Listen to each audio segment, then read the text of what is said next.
मैं बात करने वाला हूँ एक ऐसे फैंटेसी कॉन्टेस्ट के बारे में जो काफी अंडररेटेड है। लोग इसे नजरअंदाज कर देते हैं, लेकिन ये भूल जाते हैं कि यहाँ पर सबसे ज्यादा प्रॉफिट रेशियो हमको देखने को मिलता है। मैं बात कर रहा हूँ 4 मेंबर कॉन्टेस्ट की, जिसे आप पैसा वसूल कॉन्टेस्ट भी बोल सकते हो। अब इसको अगर हम कंपेयर करेंगे हेड टू हेड या फिर 3 मेंबर कॉन्टेस्ट के साथ, तो थोड़े डिफरेंसेस हैं। तो क्यों ना पहले मैं ये डिफरेंसेस या फिर सिमिलैरिटीज अगर उनमें कुछ हो वो पहले क्लियर कर लूं, उसके बाद मैं आपको बताऊंगा कि 4 मेंबर कॉन्टेस्ट की एक परफेक्ट टीम कैसे बनाई जाए, जो कि काफी सिंपल है। लेकिन एक चीज का आपको ध्यान रखना है, यहाँ पर आपको कुछ रिस्की प्लेयर्स भी ऐड करना है।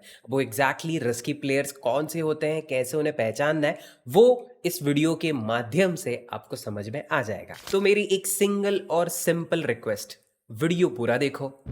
ड्रीम 11 और इसी के जैसे जो फैंटेसी एप्स हैं, इन सभी पर आपको अलग अलग टाइप के कॉन्टेस्ट देखने को मिलता है। शुरुआत आपकी हेड टू हेड के साथ होती है, जहां पर आप एक बंदे के अगेंस्ट जाते हो। अब हेड टू हेड का लॉजिक क्या है, वहां पर अगर आप 50 रुपए का कॉन्टेस्ट भी ज्वाइन करते हो ना, तो तुमको क्या लगता है कितने पैसे मिलते रहेंगे? 50 रुपए लगाकर ना 100 रुपए नहीं मिलते, ऑलमोस्ट 1.6 से लेकर 1.7x तक पैसे मिलते हैं। मतलब 50 रुपए लगाकर आपको 100 नहीं, आपको 90 मिलेंगे। और ड्रीम 11 तो इसमें सबसे बड़ा चोर तो नहीं कहना चाहिए, हाँ, उनकी प्लेटफॉर्म फीस थोड़ी ज्यादा है दूसरे ऐप्स के मुकाबले, तो फिर वो आपको 90 की जगह 85 भी देगा, 84 भी देगा।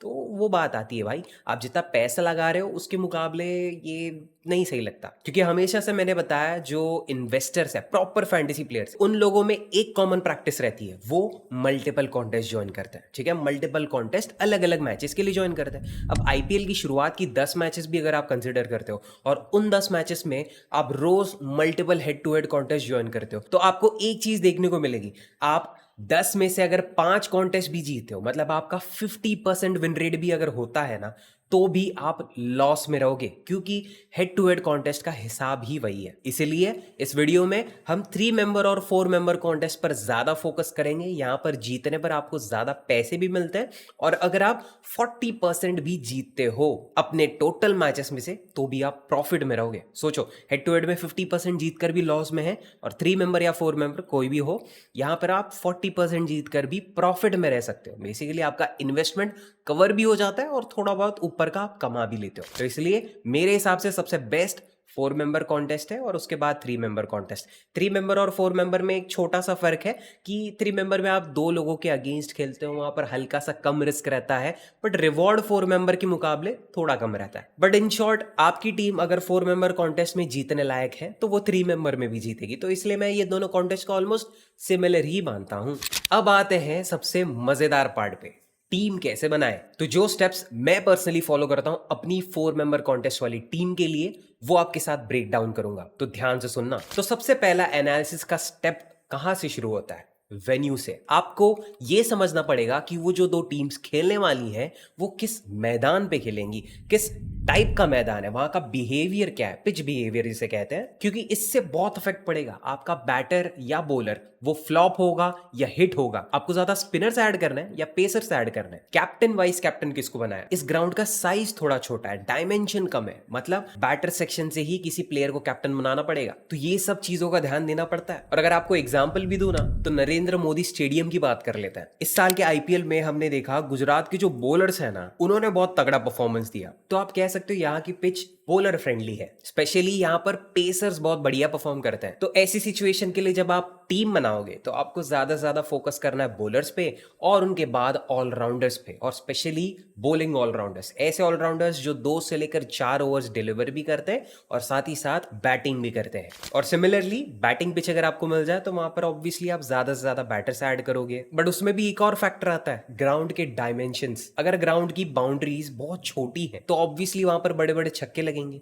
चौके निकलेंगे। तो उस सिचुएशन में आपको बैटर डोमिनेटिंग टीम बनानी है। सबसे पहले हमने बॉलिंग पिच के लिए एक बॉलर डोमिनेटिंग टीम बनाई, जहां पर ज्यादा से ज्यादा बॉलर ऐड किए। बट यहां पर बैटिंग पिच पे हमें अच्छे रन्स देखने को मिल सकते हैं, तो क्यों ना ज्यादा से ज्यादा बैटर्स ऐड करके कम से कम डेडली पेसर्स ऐड करें। हाँ, स्पिनर्स भी आप ऐड कर सकते हो अगर उनके फेवर में वो पिच हो तो, बट मोस्टली बैटिंग पिच पे स्पिनर्स उतना खास नहीं खेल पाते क्योंकि ना स्विंग होती है बॉल ना स्पिन होती है, और जहां पर बाउंड्रीज ज्यादा बड़ी है तो वहां पर ऑब्वियसली बैटर्स उतना खास खेल नहीं पाएंगे। तो फिर हम क्या करेंगे, ऑलराउंडर्स और बॉलर्स ऐड करेंगे। एग्जाम्पल दे दूं, चेपॉक का स्टेडियम। देखो यहाँ की बाउंड्रीज आपको पता है काफी बड़ी है, लेकिन वहां पर बैटर्स का पुअर परफॉर्मेंस का जिम्मेदार वो पिच भी है। बाजू में समंदर है लेकिन फिर भी चेन्नई के ड्राई वेदर की वजह से वो पिच कंप्लीटली ड्राई हो जाती है, जिस वजह से यहाँ पर स्पिनर ज्यादा डोमिनेट करते हैं। तो इसलिए ग्राउंड के बाउंड्री साइज और पिच के कंडीशन के हिसाब से या तो आप बैटर डोमिनेटिंग टीम बना सकते हो या फिर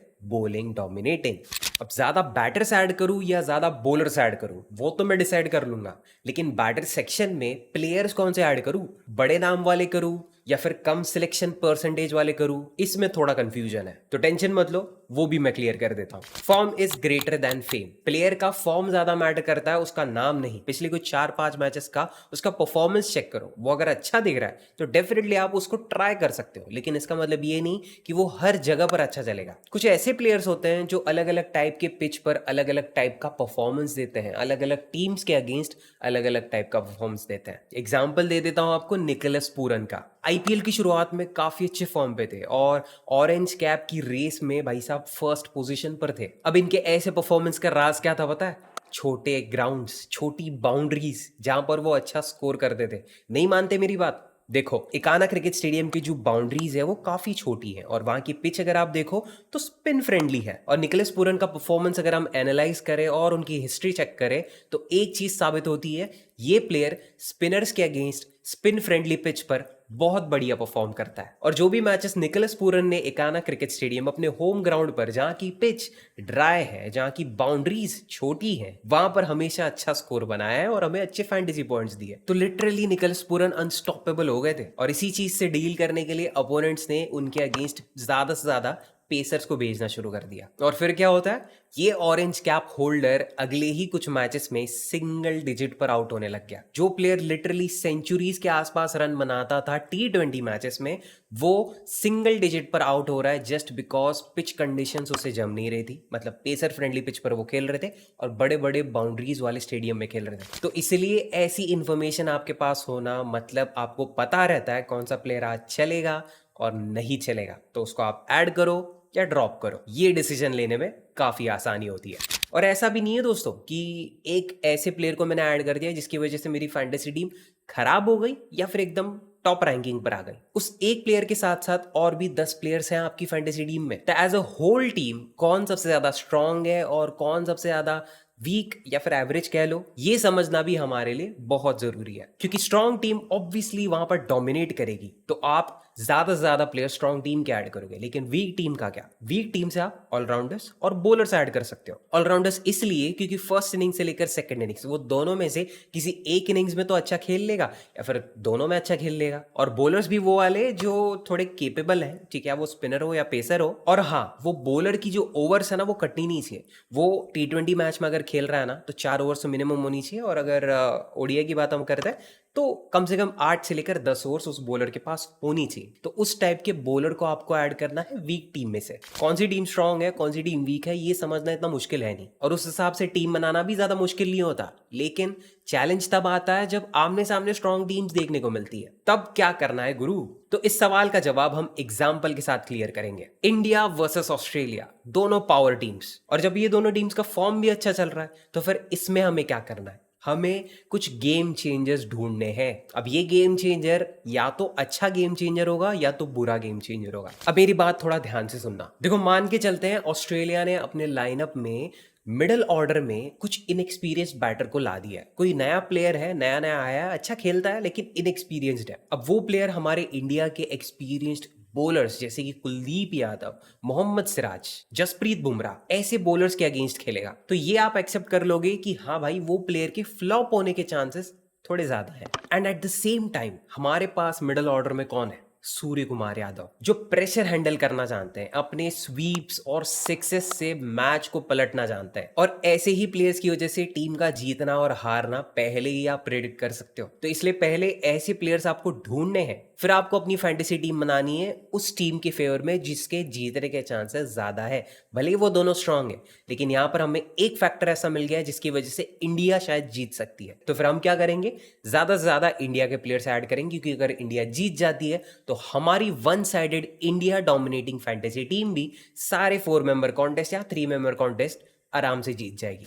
अब बढ़ते हैं हम सबसे लास्ट सेगमेंट पे इस वीडियो के। 4 मेंबर कॉन्टेस्ट वाली टीम में आप कैलकुलेटेड रिस्क कैसे ले सकते हो। देखो, रिस्क तो लेना पड़ेगा भाई, रिस्क तो लेना पड़ेगा, क्योंकि अगर आप ज्यादा सेफ जाओगे तो फिर देखो पॉइंट्स भी सिमिलर आएंगे, आपका रैंक भी कुछ खास नहीं आएगा और जितना रिवॉर्ड आपको मिलना था उसका आधा मिलेगा। लेकिन उसमें ही अगर आप कुछ ऐसे चुनिंदा प्लेयर्स, कुछ अच्छे लो सिलेक्शन वाले प्लेयर्स ऐड करते हो ना, तो आपके जीतने के चांसेस ज्यादा से ज्यादा बन सकते हैं। मैं आपको एक प्लेयर का एग्जांपल दे देता हूं। अश्विनी कुमार, जब एमआई वर्सेस केकेआर हो रहा था, उनका ये डेब्यू मैच था और ऑब्वियसली सबने अंडर एस्टिमेट किया था या फिर नजरअंदाज कर दिया था। लेकिन इस फास्ट पेसर ने उस दिन वानखेड़े की पेसर फ्रेंडली पिच पर 4 विकेट्स उठाए थे और 116 पर केकेआर को ऑल आउट कर दिया था। उसके बाद एमआई को चेस करने में काफी आसानी थी और लिटरली वन साइडेड जीत गए थे ये लोग। और उस दिन एक चीज काफी इंटरेस्टिंग हुई थी जो बहुत कम लोगों ने नोटिस की। एमआई ने लिटरली अपना जो बॉलिंग लाइनअप है उसमें सारे पेसर्स भर दिए कि आज 5 पेसर्स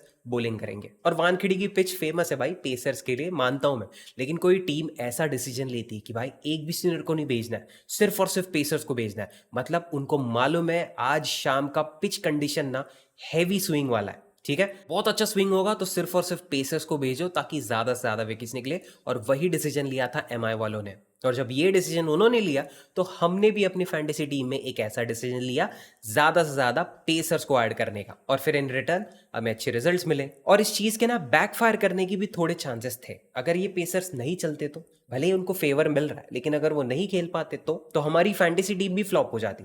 लेकिन हमने एक कैलकुलेटेड रिस्क लिया जो जजमेंट के हिसाब से सब सही था। तो आपको भी ऐसे डिसीजंस लेने हैं और कुछ एक आध दो ऐसे डिफरेंशियल प्लेयर्स ऐड करना है जिनको बाकी लोगों ने ऐड नहीं किया। और फाइनली समराइज करने के लिए, कंक्लूड करने के लिए इस वीडियो को, 4 मेंबर कॉन्टेस्ट ज्वाइन करो, उसमें काफी अच्छी एनालिसिस करो, प्लेयर का फॉर्म चेक करो, पिच और वेन्यू के हिसाब से टीम बनाओ, अपोनेंट्स की स्ट्रेंथ्स और वीकनेसेस पर भी ध्यान दो और थोड़ा रिस्क लो, लेकिन दिमाग से। और इस तरीके से जैसे मैंने आपको शुरुआत में बताया, आप अगर 10 मैचेस में से अगर 4 में भी क्लीन स्वीप करते हो तो भी आपका इन्वेस्टमेंट कवर हो जाता है और आप थोड़ा बहुत प्रॉफिट भी बना लेते हो। लेकिन ये तो वर्स्ट केस सिनारियो है भाई, 40% विन रेट।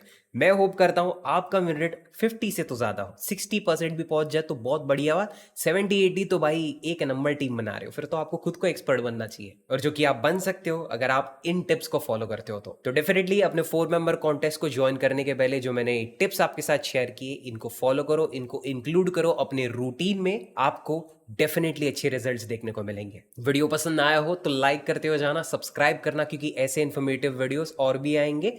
तब तक के लिए टेक केयर, बाय बाय। चलो।